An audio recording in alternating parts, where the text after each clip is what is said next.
confused about the facts.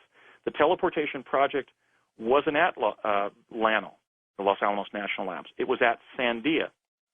And in fact, I knew that was valid information because the teleport that we were being taken to quantum leap back to the tarmac at Curtis Wright in New Jersey was in fact on the far right side of the Sandia campus. So I've gathered insider information like this, and I hesitate to call them whistleblowers because I'm in fact the whistleblower that's releasing this information. But I'm not the only hero of this investigation. My investigation has been advanced by many good and decent Americans who have helped me uncover the truth because they recognize the significance of this accomplishment in our American civilization and the potential to use this technology to really address our global environmental problems and create a 21st century that will be far different and more advanced than the 20th century that we've just left. Andy, tell us about the technology. I mean, was the machine, the apparatus, for example, for the teleportation, for creating this vortex, this hole, was it big? Was it small? What was it like? Well, there were two teleporters that we used in the project. When they were training us to just become familiarized with jumping through vortal tunnels in time space, which is a pretty heady experience. It was definitely as scary as the scariest amusement park ride to a child. We were jumping through a very small device there in Building 68 at Curtis Wright. It was essentially about the size of a bookshelf. I mean, each of the armatures of the device was about the height of a tall person to a child. And the field of energy we were jumping through was only about, I would say, about 10 feet across and maybe 8 feet high. So that wasn't intimidating at all. And we went through the vortal tunnel very quickly. In fact, the reason we didn't asphyxiate is because we were breathing a couple breaths of the air that we pushed into this interstitial chasm, this vacuum in time space that we were rushing through. Does the tunnel seem long or is it very short? It seemed very long. There were certain paradoxes when you would jump through the field of energy. You sensed that you were rushing through, let's say, the Lincoln Tunnel in New York City at 10,000 miles per hour, and yet you seemed to stay in the tunnel for a long time. But then you saw a pinprick of light in the distance that suddenly, essentially, came into full view very quickly, and then we completed our footfall in Santa Fe. So there were some time-space paradoxes or some time dilation going on, but I'm certain that we were only in the tunnel for perhaps even a split second. But it did seem like it lasted, let's say 30 seconds or so. How far out did they try to send people? We were, with the small teleport at Curtis Wright, we could be sent initially in the summer of 1970.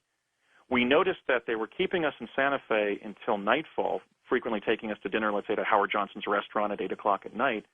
And then when we would be driven to the Sandia campus to jump back to Curtis Wright in New Jersey, we realized that we were arriving in New Jersey about an hour after we had left, let's say in the bright sunlight of 1 o'clock in the afternoon or 11 in the morning. And we asked them, are you setting us back in time? And they acknowledged sheepishly that they were. And we asked, how far backward in time can you set us when we return from New Mexico? And at that time, they said 12 hours.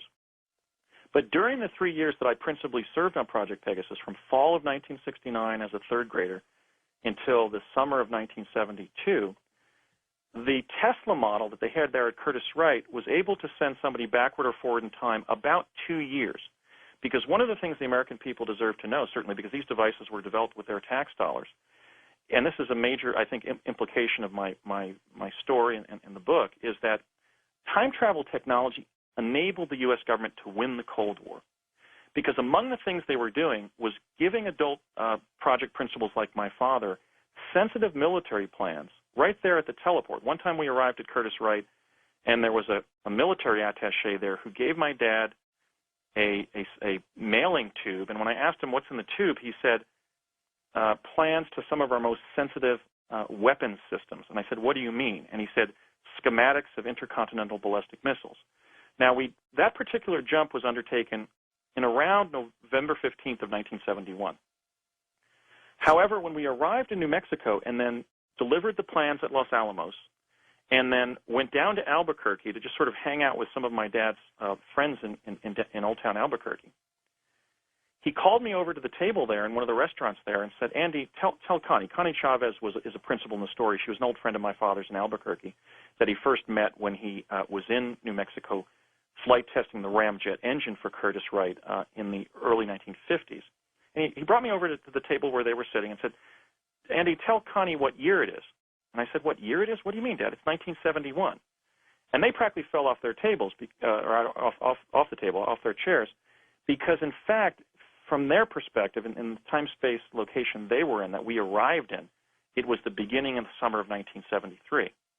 And this is one of the implications of the story. What was occurring was that the U.S. government was teleporting military secrets into the future so that if, for example, Soviet intelligence agents tried to find those secrets, even if they knew of the existence of those documents, they wouldn't be able to recover them because they were stored not just in deep underground military bases in New Mexico, but deep underground military bases in New Mexico in the future.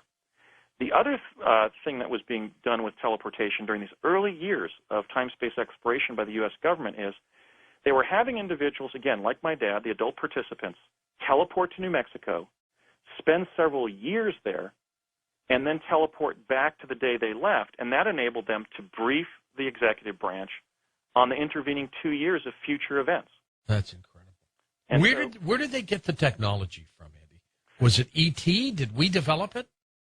Well, I can certainly confirm that an intelligence funnel existed that because they were essentially concerned about two factions, and they didn't know ultimately what the threat profile of these two factions were relative to the United States. I call them the Greys and the Reds. They were basically concerned about what the motives of the extraterrestrials that they knew had begun to visit our planet in great numbers after we began to explode atomic weapons during the war. They didn't know what the intention of different extraterrestrial species that are visiting us was.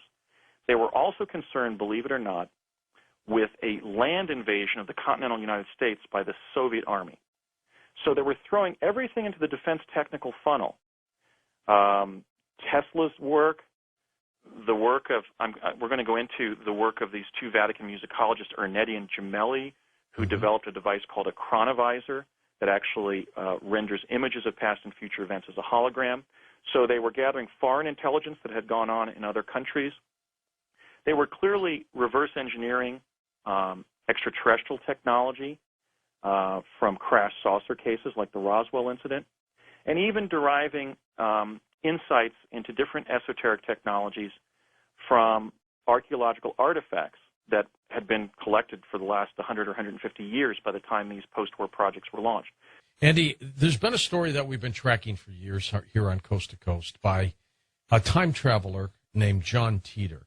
And I'd kick myself for the rest of my life if I didn't ask you, because you just seem like you know so much. Are you John Teeter, that time traveler? In fact, I am not. But let me say that I've avoided discussing other time travel accounts, such as the Philadelphia experiment and Project Montauk and also the John Teeter case, because in my estimation, all of them contain some valid information. And I don't know whether that's because they're disinformational ploys or they are apocryphal accounts that emerge from the actual insider experiences that people have that then sort of morph into urban legends as a result of, the post office effect, where people talk about their experiences and then ultimately the story gets altered. Right. I believe the John Teeter story, I will address this since you're asking, and that is I believe it's apocryphal, and let me tell you why I believe that's the case. You asked how far in time they sent us. Well, in terms of forward time travel, there were several jumps that we undertook from an old civic compound immediately outside of Cerrillos, New Mexico. Today it's called the Cerrillos Cultural Center. It was an old recreational facility built for Cerrillos, New Mexico by the WPA during the Depression. And in the summer of 1972, on the Olympic-sized basketball court inside the gym there, they constructed a huge device. It was this 60-foot-high black anvil-shaped piece of high technology that essentially powered a portal or doorway at the base of the device that was illuminated with a blue neon color. And we were trained that summer to run up a ramp and through that portal to access the year 2045. And we were doing that to pop into view in front of one of the project locations in the future. In other words, around 1970, the U.S. Defense Department established ongoing liaison with a time